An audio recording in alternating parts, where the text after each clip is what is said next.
Hi, I'm Beth Gittleman, a licensed real estate agent with Bohemia Realty Group here in New York City. So what can you do if your landlord won't fix items in your apartment that are broken? So the first thing to do is to determine if the landlord has a responsibility to these items.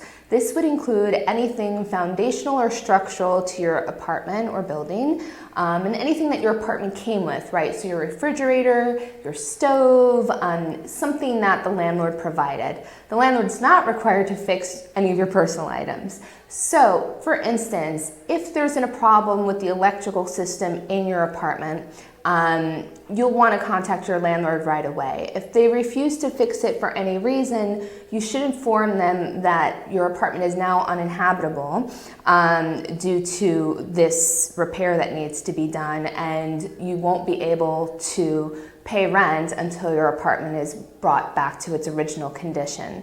Hopefully it won't get that far, and there are ways that you should research about, withholding rent and making sure that the landlord knows you intend to pay once they fix whatever needs to be resolved. But hopefully it won't get that far. Your landlord should realize that they need to fix anything that they provided you with, and just sometimes a gentle reminder without any threats is enough to get them to, move a little bit on that. So that's what you would do to get your landlord to fix broken things in your apartment.